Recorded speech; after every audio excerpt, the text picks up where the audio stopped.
आज की क्लास में एसेंग एंड अवेट के बारे में पढ़ेंगे। एसेंग अवेट्स क्या होते हैं, क्या है, कीवर्ड्स हैं और टेक्निक है एसिंक्रोनस टास्क को हैंडल करने की।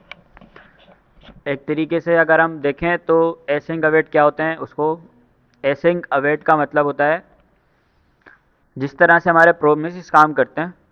प्रोमिस का अब हमें पता है, प्रोमिस ऐसा ऐसा फंक्शन या ऐसा वो फंक्शन जो कि एसिंक्रोनस टास्क को हैंडल करता है। ऐसी टास्क जो कि रिस्पॉन्स लाने में थोड़ा सा टाइम लेती है। जैसे कि आप लोग अभी एपीआई कॉल कर रहे हो, तो एपीआई कॉल जाती है पहले सर्वर पे, फिर वहाँ से वो डेटा को उठाती है, फिर वापसी आपके पास लेकर आती है, फिर आपके ब्राउज़र में आपको शो होती है। और इसके अलावा भी हम एसिंक्रोनस और सिंक्रोनस टास्क को बहुत डिटेल में देख चुके हैं। अगर किसी को नहीं समझ में आ रहा तो वो पिछली वीडियोस में जाके देख लेना क्या होते हैं दोनों चीज़ें। तो प्रोमिस की टॉप पे ही बना हुआ है एसिंक और अवेट का कॉन्सेप्ट। अब ये बनाने का रीज़न क्या है, तो आज के जैसे क्या है कि हम एसिंक अवेट देखेंगे, उसी के साथ साथ ट्राई कैच ब्लॉक्स क्या होते हैं उसको थोड़ा सा देखेंगे। तो हमें क्यों ज़रूरत पड़ती है एसिंक और अवेट्स की। अब वैसे प्रोमिस जो है ना, वो क्या करता है, आपके कॉल बैक हेल को फिक्स करता है, ये हमें पता है। कॉल बैक हेल हमने क्या देखा था, किसी को आइडिया है थोड़ा सा कॉल बैक हेल के बारे में? मतलब आप एक कॉल बैक के अंदर दूसरा कॉल बैक, फिर उसके अंदर दोबारा कॉल बैक, फिर उसके अंदर दोबारा कॉल बैक, तो कॉल बैक पे कॉल बैक आप कॉल कर रहे होते थे।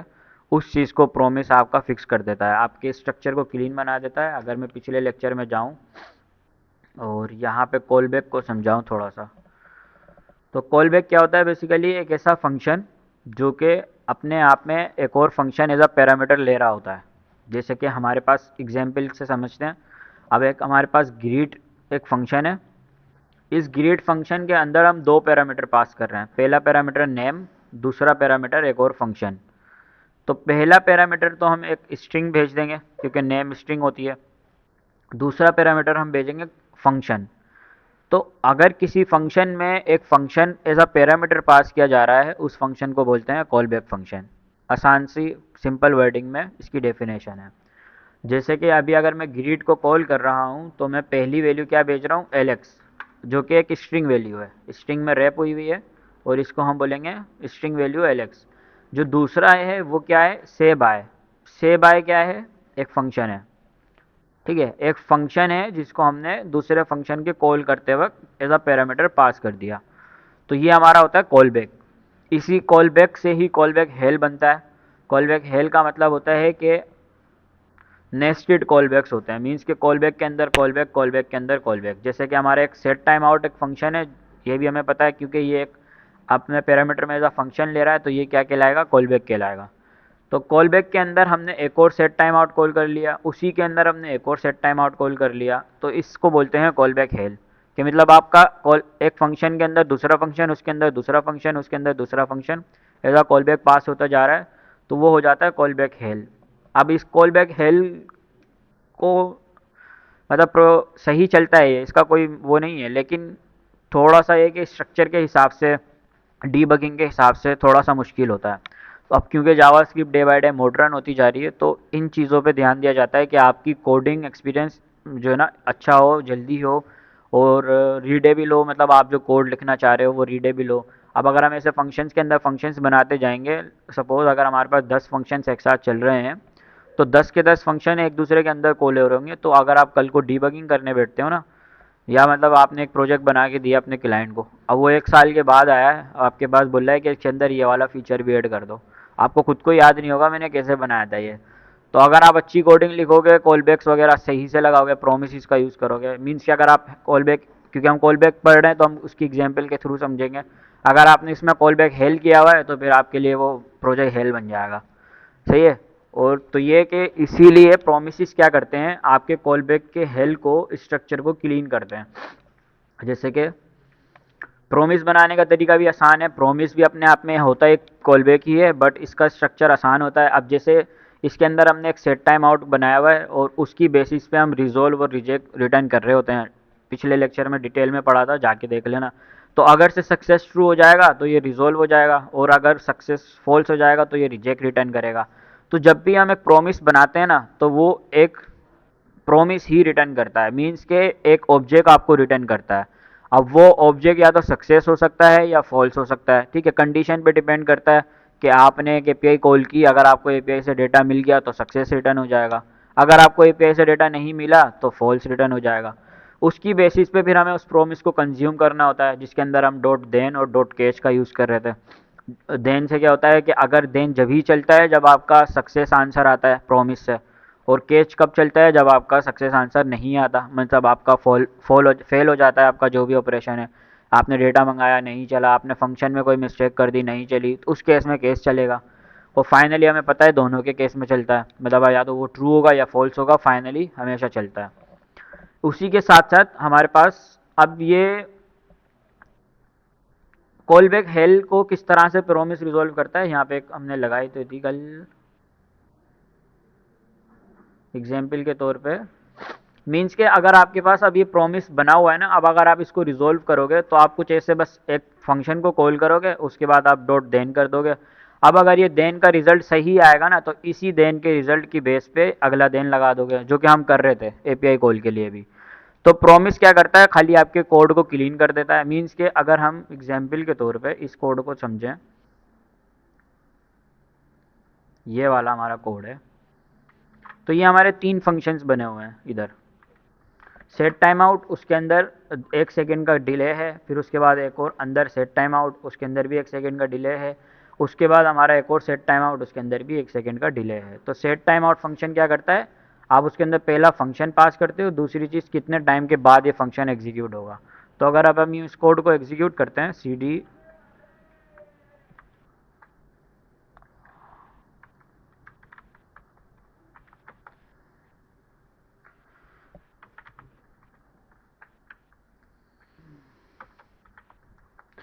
अगर हम इस कोड को एग्जीक्यूट करते हैं तो ये 1 सेकेंड के बाद पहला स्टेप चला, दूसरे सेकेंड के बाद दूसरा, तीसरे सेकेंड के बाद थोड़ा डिले में चल रहा है। अगर यही काम मैं डायरेक्ट लगा देता, मतलब मैं अगर इनको कुछ ऐसे कर देता,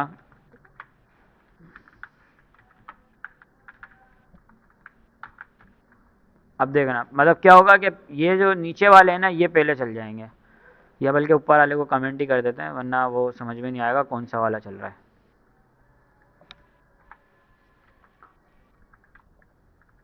तो अगर मैं इसको ऐसे चलाता हूँ, ये डायरेक्ट से प्रिंट हो रहे हैं, ये तो सिंपल है, हमें पता है, शुरू से हम यही करते हुए आ रहे हैं।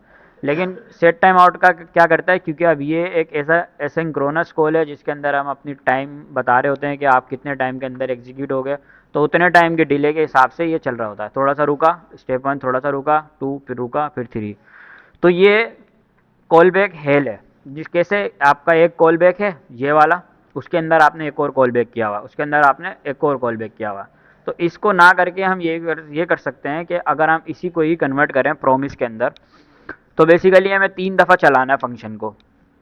तो हम कुछ ऐसे कर सकते हैं, प्रोमिस डॉट रिजोल्व, ठीक है, और रिजोल्व के केस में हम चलाएंगे लेट से देन, ठीक है। अब ये मैं समझाने के लिए कर रहा हूँ, वरना पूरा फिर वो कोड बनाना पड़ेगा। ये एक फंक्शन होगा और इसके अंदर हम स्टेप 1 कर देंगे, इस वाले को हम करते हैं कमिट। तो स्टेप 1 चल रहा है। अब कोई मुझे बता सकता है, मैंने डायरेक्ट प्रोमिस डॉट रिजोल्व लिखा है, इसका क्या मतलब है। मतलब मैंने कोई प्रॉमिस नहीं बनाया, मैं डायरेक्ट उसको कंज्यूम कर रहा हूँ, बस ऐसे भी कर सकते हो आप। वैसे तो ये डिपेंड करता है किसी कंडीशन पे, लेकिन मैंने आपको बोला कि मैं क्या कर रहा हूँ, सिर्फ बताने के लिए आपको इस तरह से करके बता रहा हूँ। तो यही काम अगर हमें यहाँ पे करना है तो हम कुछ ऐसे करेंगे, पहले हमने एक देन लगाया, उसके बाद दूसरा देन लगाया, और यहाँ पे हमने लिखा अपना कंसोल डॉट लॉग और स्टेप 2 और ये स्टेप 3। अब ये इतना सारा कोड है। अब अगेन इसके अंदर आप ज़ाहिर है सेट टाइम आउट भी सेट कर सकते हो, वो तो ज़रूरी है।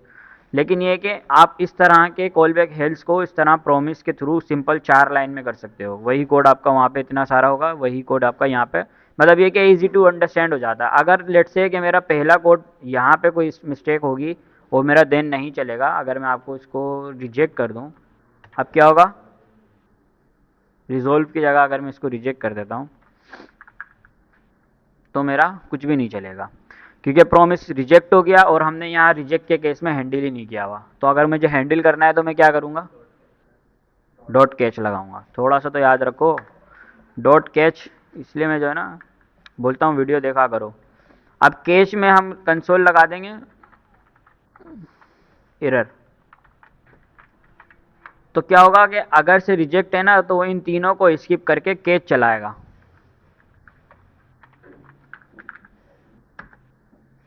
एरर चल रहा है तो कैच क्या करता है, अगर आपके प्रॉमिस से आंसर सही नहीं आ रहा उस केस में वो क्या करेगा, आपका वही चीज़, लेट से कि मैं एक फंक्शन बनाता हूँ कॉन्स्ट, क्या चीज़, हाँ, एल्स की तरह काम करता है ये फंक्शन स्टेपर्स करके एक फंक्शन बना लेते हैं और उसके अंदर हम लगाते हैं सेट टाइम आउट, एक कॉल बैक,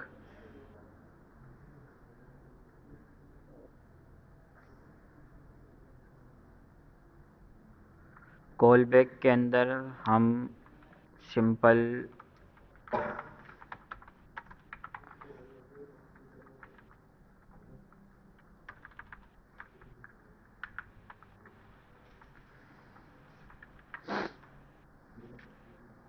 ठीक है। और अगर मैं इस स्टेपर को डायरेक्ट यहाँ कॉल कर लूँ एज अ पैरामीटर, अब देखते हैं क्या होगा, एरर चलेगा क्योंकि हमने इसको रिजेक्ट लगाया हुआ है। तो हमें इसको क्या करना पड़ेगा, पहले रिजोल्व करना पड़ेगा। तो या तो आप इस तरह से सेट टाइम आउट ऊपर डिफाइन करके फिर भी कर सकते हो। अब देख रहे हो पहले 2 3 चल गया फिर 1 चला, 1 क्यों देर से चला, क्योंकि 1 के अंदर हमने सेट टाइम आउट लगाया। तो आप ये भी कर सकते हो। अब हम वैसे पढ़ रहे हैं एसेंग अवेट, ये रिवीजन था। एसेंग अवेट क्यों यूज़ करते हैं उसका मतलब समझाने के लिए मैं जी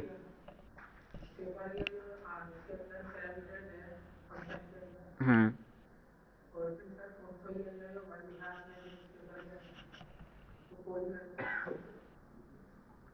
यहाँ पे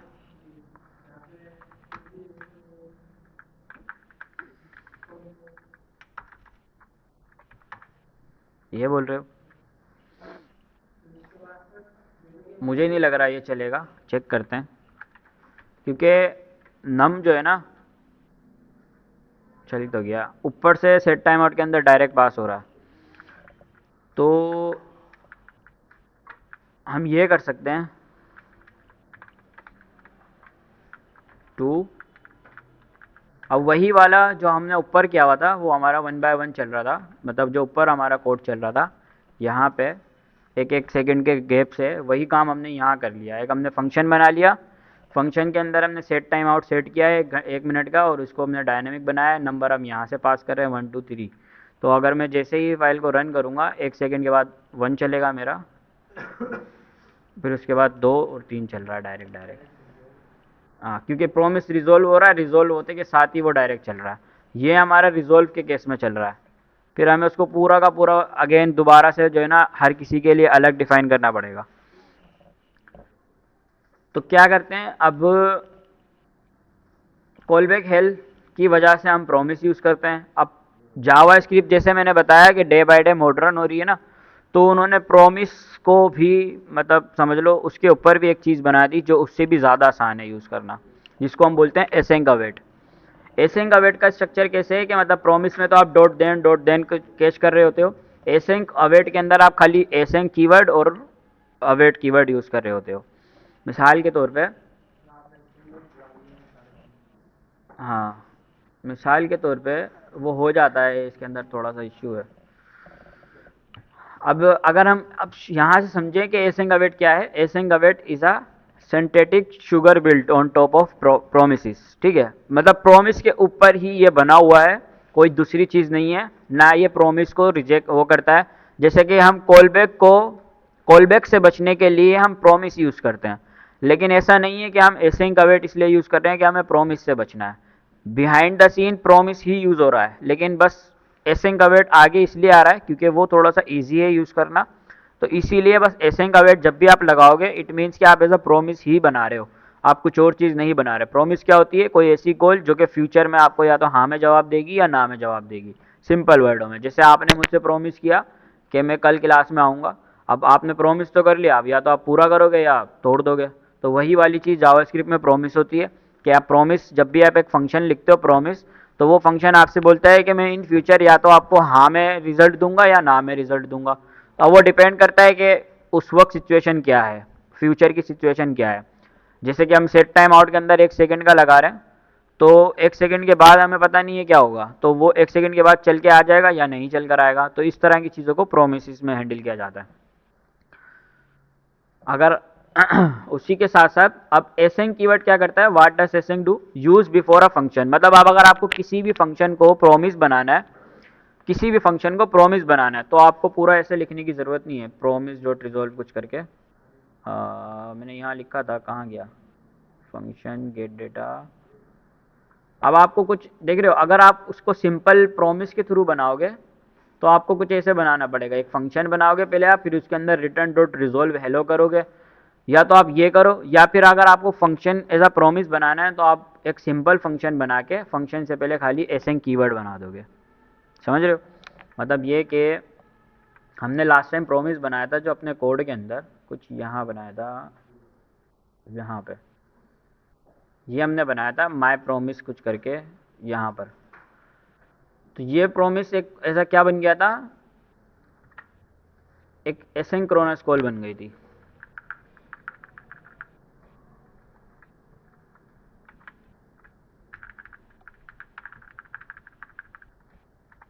ये आपका प्रोमिस एक एसिंक्रोनस कॉल बन गई, मीन्स के अब अगर आपको यही काम नीचे करना है ना, अगर आपको एक फंक्शन बनाना है तो आप ये कर सकते हो। अब ये फंक्शन बेसिकली कर क्या रहा है, इसको कोई पर्पस तो नहीं है इसका, क्योंकि हमने ये तो टेस्टिंग के लिए बनाया था, सक्सेस ट्रू या फॉल्स। तो हम इसको बोल सकते हैं, फंक्शन बनाएंगे पहले और इसको बोलेंगे रिटर्न, क्या क्या बोलें इसको, हैंडल, हैंडल लॉजिक्स नाम रख लेते हैं इसका, ठीक है, या हैंडल लॉगिन कर लेते हैं, लॉगिन ट्रू है या फॉल्स है उसको ऐसे हैंडल कर लेंगे।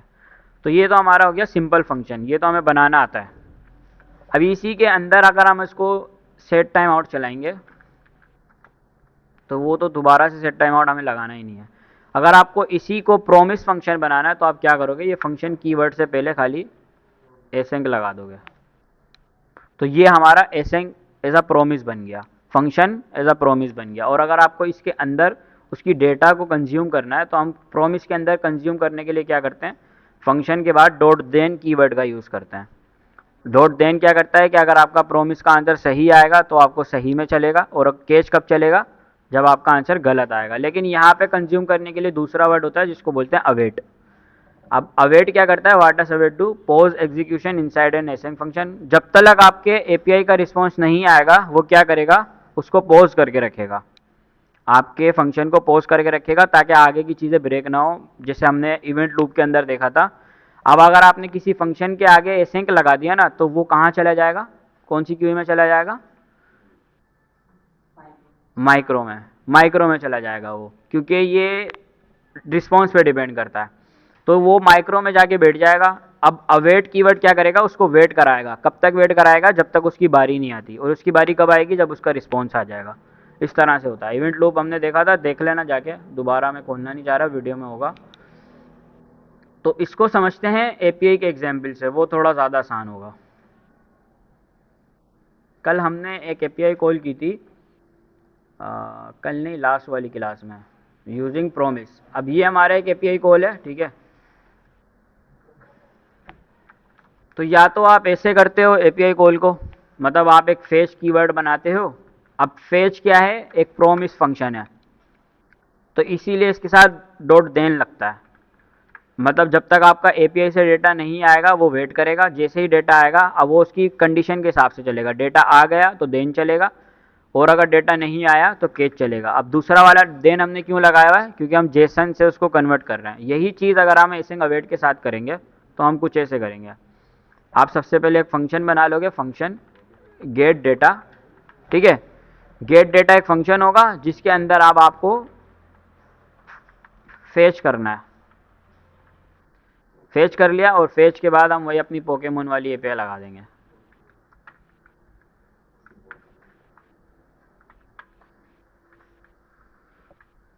अब ये फंक्शन तो बन गया, इसको चला के देखते हैं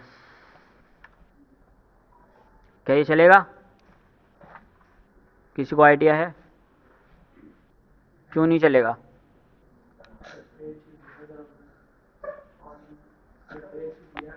देखो फेच जो है ना, फेच, पहली बात तो आप लोगों को फेच पता होना चाहिए फेच क्या करता है। फेच का मतलब होता है कि जब भी आप एपीआई कॉल करोगे ना तो आप फेच फंक्शन का यूज़ करोगे। जावा स्क्रिप्ट में एक बिल्ट इन फंक्शन है फेच, जो कि एपीआई को कॉल करने के लिए यूज़ होता है। अब एपीआईज़ क्या होती हैं? एक ब्रिज होता है जो बैकएंड से डेटा आपको फ्रंट एंड पे ला के देती है। तो अगर आपको डेटा मंगाना है, एक बंदा जा रहा है लेने, वापसी आएगा लेके, तो उसमें लगता है टाइम। तो वो टाइम अगर लग रहा है तो वो क्या करेगा, आपकी स्टेक को ब्लॉक कर देगा। तो उस ब्लॉकेज से बचने के लिए हमें एसिंक्रोनस कॉल करनी होती है। अब अगर हम इसको डायरेक्ट लगा देंगे ना तो वो ब्रेक नहीं करेगा, ब्रेक नहीं करेगा बल्कि डायरेक्ट चल जाएगा। अभी कुछ होगा तो नहीं, क्योंकि अभी तो हमने पहली चीज़ ये कि इसको सेव ही नहीं किया। सबसे पहले तो हम इसको सेव करेंगे, क्योंकि अब ये डेटा ला रहा है तो उसको, क्योंकि ये फंक्शन है और हर फंक्शन कुछ ना कुछ रिटर्न करता है। जैसे कि हम अपने कस्टम फंक्शन बनाते हैं उसमें भी हम रिटर्न कीवर्ड लगाते हैं अगर हमें डेटा बाहर चाहिए। तो ऐसे फेच भी कुछ ना कुछ रिटर्न करता है। तो हम लिखते हैं कॉन्स्ट डेटा नाम रख लेते हैं इसका, और उसके अंदर जो भी ये रिटर्न करेगा ना फेच, वो डेटा में स्टोर कर लेंगे। और उसके बाद हम अपना क्या करेंगे, कॉन्स्ट डेटा को कंसोल लगा देंगे। अब कोई बता सकते हैं क्या आएगा? हाँ, चलो कॉल भी कर लेते हैं। पहली चीज़ तो ये है कि फंक्शन को कॉल करना है। अब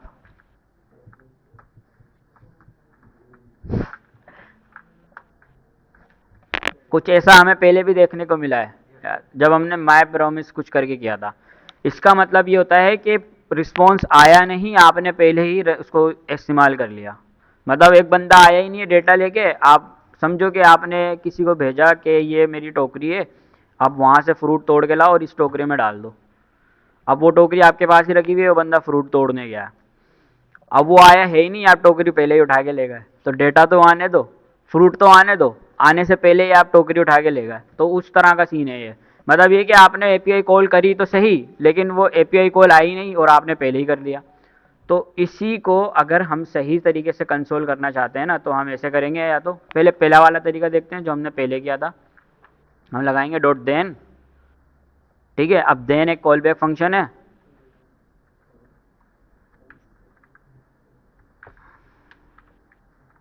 रिटर्न, और ये इसके अंदर हम जो भी पैरामीटर देते हैं ना वो क्या होता है, जो भी प्रॉमिस ने रिजोल्व किया है वो आता है। ये हमने देखा था कल।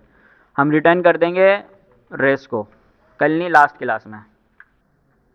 रिटर्न नहीं करते यहाँ से बल्कि प्रिंट होता है ये डायरेक्ट।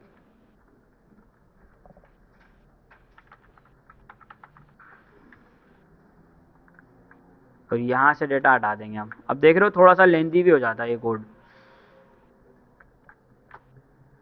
तो अब वो डेटा हमें मिल गया।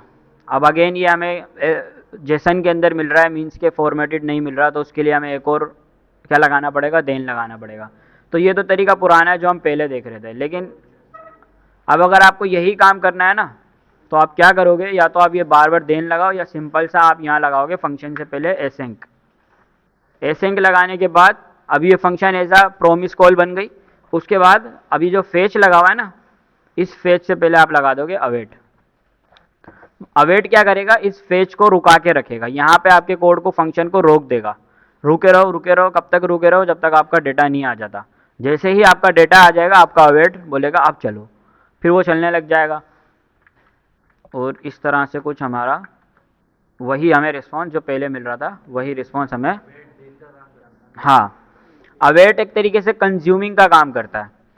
देन का बिल्कुल सही है, देन का काम करता है। अवेट क्या करता है कि जिस तरह से हम प्रोमिस के अंदर देन कीवर्ड यूज़ कर रहे थे प्रोमिस को कंज्यूम करने के लिए, वही चीज़ यहाँ पे क्या है कि उसके अंदर पहले जो प्रोमिस होते थे उसके अंदर हम ये लिख रहे होते थे न्यू प्रोमिस। अब ये प्रोमिस फंक्शन को हमने रिप्लेस कर दिया एसेंक से, ठीक है, इसको हमने रिप्लेस कर दिया एसेंक से। लेकिन इसके अंदर क्या होता है, प्रोमिस के अंदर फिर हमें मज़ीद इसको बताना होता है कि या तो वो रिजेक्ट होगा या रिजोल्व होगा, कुछ ऐसा। रिजोल्व बताते थे हम, दूसरा उसको हम रिजेक्ट बताते थे, और उसकी बेसिस पे हमें कंज्यूम करना होता था। अब ये इतना लंबा चक्कर है कि पहले आप प्रोमिस बनाओ, उसको रिजोल्व रिजेक्ट हैंडल करो, उसके बाद फिर उस प्रोमिस को आप लेट्स से कि आपने एक स्टोर किया यहाँ पे, आपने उसको स्टोर करने के बाद कंज्यूम करो, ठीक है, PR एक मेरा प्रोमिस।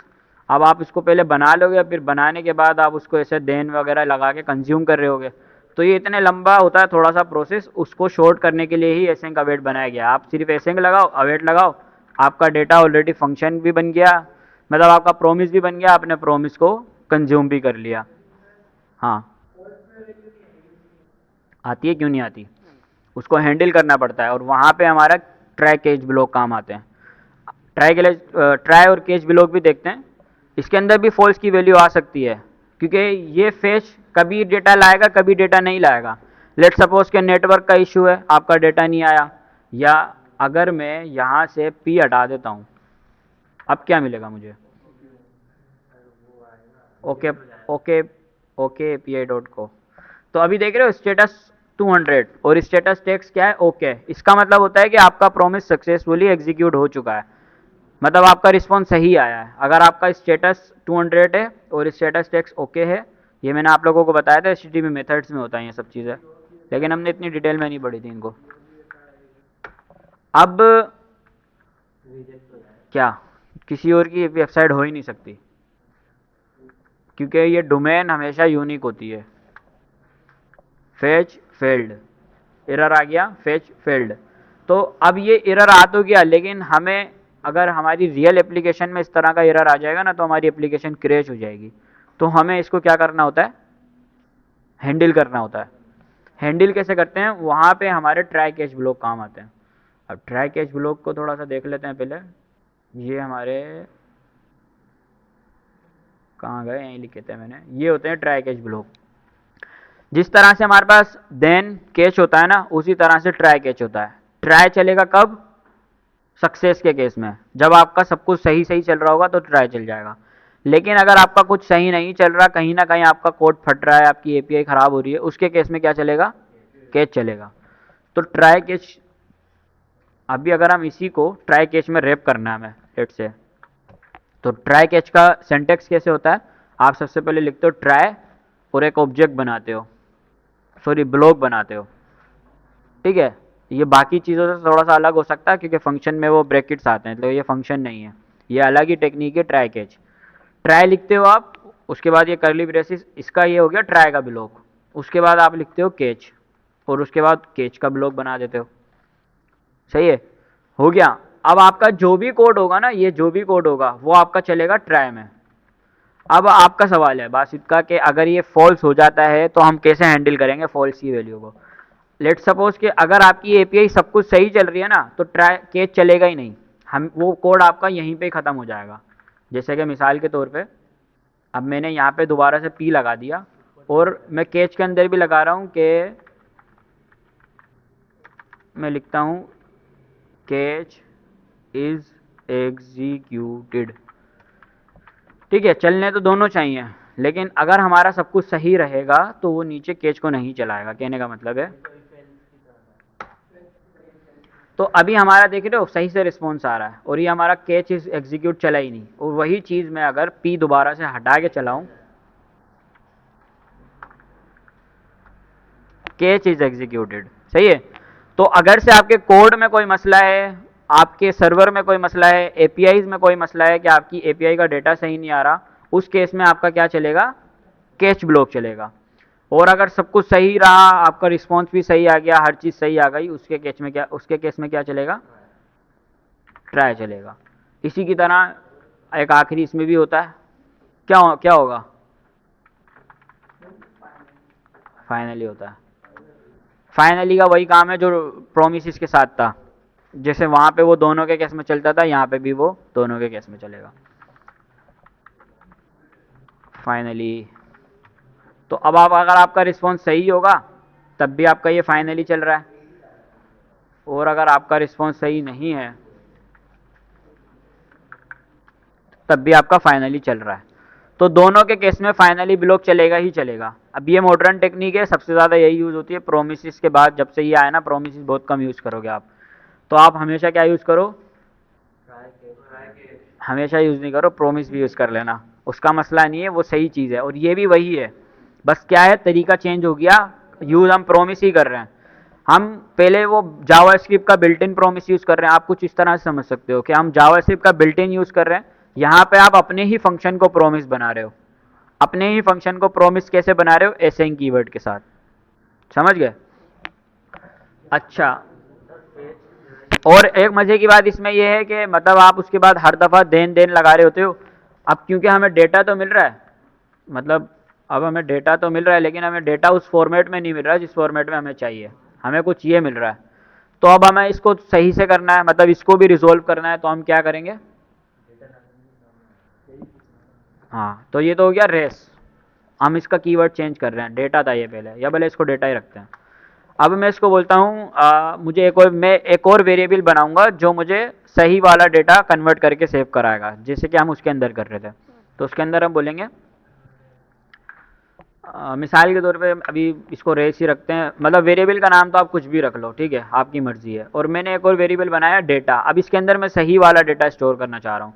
तो आप क्या करोगे, दोबारा से आप लिखोगे रेस डॉट जेसन। जो मैं वहाँ लगा रहा था बेसिकली वो यहाँ चलता है, ऐसे भी कर सकते हो या फिर आप ये भी कर सकते हो, जेसन डॉट पार्ट्स कुछ करके। लेकिन सही तरीका है, आसान तरीका ये है कि आप रेस डॉट जेसन लिखो। हाँ,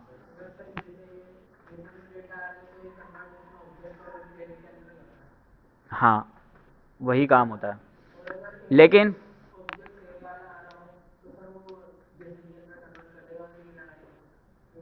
नहीं, देखो एपीआई से तो हमेशा जेसन में ही डेटा मिलेगा, वो आपको एरे या ऑब्जेक्ट में नहीं मिलेगा, ये तो हम पहले ही समझ चुके हैं लोकल स्टोरेज वाली क्लास के अंदर।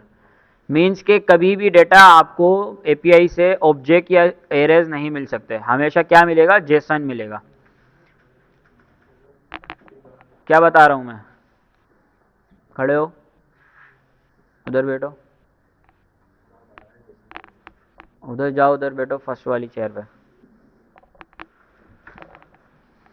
तो अभी अगर मैं इसको चलाता हूँ तो क्या मिलना चाहिए मुझे, अगर अभी इसको मैं चलाता हूँ तो ऑब्जेक्ट्स सही डेटा मिलना चाहिए, ऐसा ही है।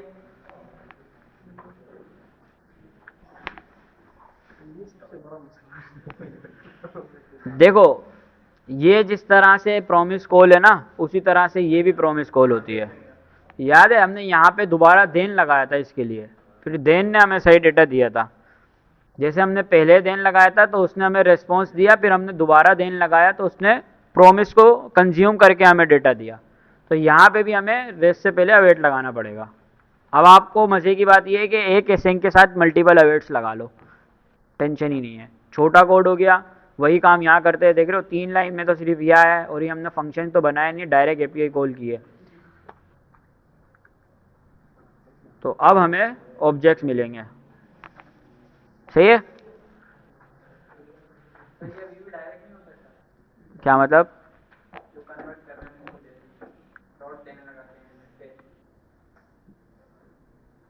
यहाँ पे, यहाँ पे भी कर सकते हैं, हाँ ऐसे कर सकते हैं हम डॉट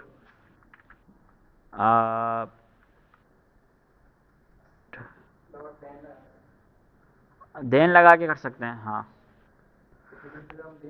लेकिन फिर हाँ वही है ना, देखो या तो देन यूज़ करो या अवेट यूज़ करो, डिपेंड करता है आप पे। देन कीवर्ड प्रॉमिस से कनेक्टेड नहीं है, देन कीवर्ड कंज्यूम करने के लिए।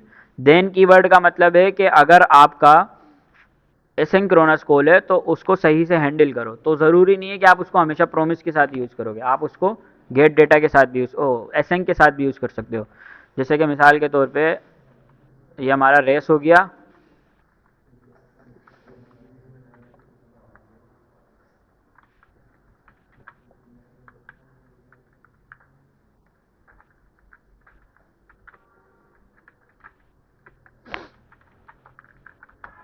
चलना तो सही चाहिए, लेकिन देन कीवर्ड के अंदर रिटर्न हमें सही से करना होता है। अच्छा हाँ, ये एरो फंक्शन होता है, जो कि कॉल बैक, ऐसा कॉल बैक पास करते हैं, वो एक एरो फंक्शन होता है। तो अभी भी आपको सही से डेटा मिलेगा, बट अगेन वो जो है रेस डॉट जेसन करना पड़ेगा आपको यहाँ पे। तो अब या तो वहाँ करो या यहाँ पे करो, लेकिन आपका देन ब्लॉक भी चल जाएगा। तो अब हमें सही डेटा मिल रहा है। तो या तो आप ये तरीका यूज़ करो या फिर आप ये तरीका यूज़ करो। मोस्ट मतलब क्लीन तरीका यही वाला है, वैसे ये क्लीन रहता है ज़्यादा। अब देख रहे हो ना, वो फंक्शन के बाद दोबारा फंक्शन कॉल हो रहा है, कोड थोड़ा सा बड़ा हो रहा है, मतलब वो पहली लाइन से तीसरी लाइन तक आ गया। तो पहले जो हम कर रहे थे इसके अंदर 4 लाइन्स 3 लाइन्स यूज़ हो रही हैं, और जो पहले हम कर रहे थे उसमें 2 लाइन्स यूज़ हो रही हैं, तो एक लाइन कम हो गई। तो सही तरीका, क्लीन तरीका यही वाला है, अवेट वाला। लेकिन आप देन भी यूज़ कर सकते हो, अगेन वो आपकी मर्ज़ी है। लेकिन ये नहीं करना कि आपने ट्राई कैच ब्लॉक लगाया उसमें फिर देन कैच भी लगा दिया। तो मतलब एक चीज़ यूज़ करो, या तो देन यूज़ करो या फिर ट्राई कैच यूज़ करो। ठीक है, या तो ट्राई कैच अगर यूज़ कर रहे हो तो फिर देन वगैरह यूज़ नहीं करो। मैं अपना बताऊँ, मैं तो यही यूज़ करता हूँ, कहीं पे भी काम करता हूँ तो मुझे एसेंक और अवेट यूज़ करता हूँ, उसके साथ ट्राई कैच ब्लॉक यूज़ करता हूँ। प्रोमिस भी यूज़ कर सकते हो, लेकिन आपके ऊपर मर्ज़ी है आपकी, अब आप क्या यूज़ करना चाहो। तो एसेंक अवेट हो गया, ठीक है। उसी के साथ साथ अगर हम इसको कंपेयर करें, कंपेयरिंग प्रोमिस वर्सेस एसेंक अवेट, तो यहाँ पे हमारा ये कुछ रिटर्न प्रोसेस डेटा, हाँ, अब हमने एक गेट डेटा करके फंक्शन बनाया है। अब अगेन ये कोई एपीआई कॉल है जो कि हमारी ये हो रही है यहाँ पे, ये हमारी एपीआई कॉल है एक तरीके की, समझ लो, जो कि डेटा लेके आ रही है। यहाँ पे हमने सेट टाइम आउट लगाया हुआ है, और ये हमारा एसेंक फंक्शन है। तो या तो आप, ये दोनों फंक्शन सेम ही है, ठीक है, ये भी वही काम कर रहा है, ये भी वही काम कर रहा है, लेकिन दोनों में फ़र्क इतना है कि ये हमारा अवेट के साथ चलता है और वो उसके साथ चलता है। तो अगर हम प्रोमिस की चेनिंग को कंपेयर करें तो गेट डेटा के बाद आप पहले लगाओगे देन, और उसके बाद डेटा एज अ पैरामीटर लोगे, फिर आप डेटा को एक और फंक्शन में कॉल करके भेज रहे हो बाहर, फिर उसके सक्सेस पे दोबारा देन लगा रहे हो, और उसके बाद सक्सेस पे या फेल पे केस चला रहे हो। या तो ये करो, या फिर सिंपल आप एक ही फंक्शन बनाओ और एक ही दफ़ा एसेंक लगा के बार बार अवेट लगाओ, और अवेट लगाने के साथ साथ इसको यूज़ करते जाओ। तो इस तरह की एक चीज़ नहीं है, मतलब एक चीज़ को हैंडल करने के लिए आपके पास मल्टीपल टेक्निक्स होती हैं। अब डिपेंड करता है आपके कॉन्सेप्ट क्लियर हो और सिचुएशन के हिसाब से आप कौन सा यूज़ करना चाहते हो। बस सबसे आसान सही यही होता है कि आपको पता सब होना चाहिए, लेकिन यूज़ कोई भी एक ही कर रहे होगे आप इन दी एंड।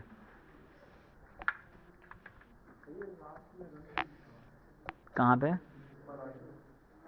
ये रन, ये फंक्शन बनाया हुआ रन, उसको कॉल कर रहे हैं हम। अब अगेन इसमें मैं सारी चीज़ें नहीं लिख सकता था ना। रन मतलब एक फंक्शन है जो सब कुछ कैलकुलेट कंज्यूम कर रहा है और फिर वो आखिरी में कॉल हो रहा है, बस। अच्छा, अगर आपको एक से ज़्यादा कॉल करनी है, मतलब आपके पास एक से ज़्यादा फंक्शंस बने हुए हैं, ठीक है, जल्दी से समझ लेते हैं, 10 मिनट बचे हैं बस। आखिरी कॉन्सेप्ट है ये। लेट सपोज कि आपके पास एक फंक्शन बना हुआ है कॉन्स्ट डेटा वन, जो कि हमारा सेट टाइम आउट फंक्शन है,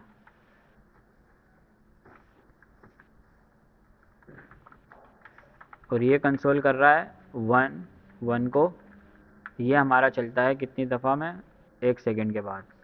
इसी तरह से हमारे दो और फंक्शन बने हुए हैं, ये हो गया 2, ये हो गया 3। तो ये कौन सी कॉल्स हो गई, 3 एसिंक्रोनस कॉल्स हो गई, 3 मैक्रो टास्क हो गई, नॉट माइक्रो, मैक्रो टास्क हो गई। अब माइक्रो यूज़ करो या मैक्रो यूज़ करो, दोनों में सेम ही कॉन्सेप्ट होता है। 3 फंक्शन है, तीनों को हमें पैरेलल चलाना है। पैरेलल का मतलब होता है एक ही टाइम पे तीनों फंक्शन चलें, लेकिन उसके लिए हमें मल्टी थ्रेड चाहिए होती हैं। थ्रेड्स याद है ना, थ्रेड्स को नहीं भूलना, मल्टी थ्रेड्स चाहिए होती हैं। अब हमें पता है जावास्क्रिप्ट में सिंगल थ्रेड है, मल्टीपल थ्रेड्स नहीं होती। जावास्क्रिप्ट सिंगल थ्रेडेड होता है, एक टाइम पे एक ही टास्क को चला सकता है। लेकिन हमने पढ़ा था कि हम एसिंक्रोनस कॉल्स के थ्रू या प्रोमिसेस के थ्रू एसिंक्रोनस चीज़ों को हैंडल कर सकते हैं, मल्टीपल टास्क को भी हैंडल कर सकते हैं। तो ये उसी कॉन्सेप्ट पे आ रहे हैं थोड़ा सा। अब उसका तरीका दो तरीके हैं, या तो आप प्रोमिस ऑल यूज़ करोगे, या फिर आप क्या करोगे, जैसे कि अब हमने यहाँ पे ये बनाया है, कुछ इस तरह से करोगे आप लिखोगे प्रोमिस डॉट ऑल के अंदर आप मल्टीपल अपने जो है ना फंक्शंस दे सकते हो। अगेन ये भी जो है ना मेरे ख्याल कॉल बैक ही फंक्शन होता है, प्रॉमिस ऑल भी कॉल बैक नहीं होता ये डायरेक्ट से फंक्शन है जो कि आपकी प्रोमिस को हैंडल कर रहा होता है। तो अब इसके अंदर आप डेटा 1 चला दो, डेटा 2 चला दो, यहाँ से कल कंटिन्यू कर लेंगे, अभी मैं खाली बस बता के जा रहा हूँ आपको। तो ये मल्टीपल अगर आपको एसिंक्रोनस प्रोसेस चला लेना तो आपके लिए उसके लिए क्या यूज़ कर सकते हो, प्रॉमिस ऑल यूज़ कर सकते हो।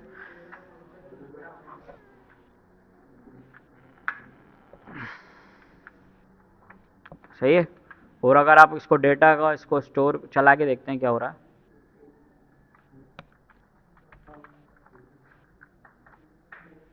Data 1 is not defined, data 1 ये इस ब्लॉक की वजह से हो रहा होगा।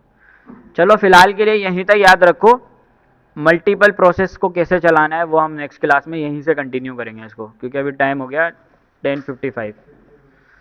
बाकी यहाँ तक कोई सवाल है अभी तक एसेंग अवेट और ट्राई कैच में? नहीं, क्लियर है, ठीक है।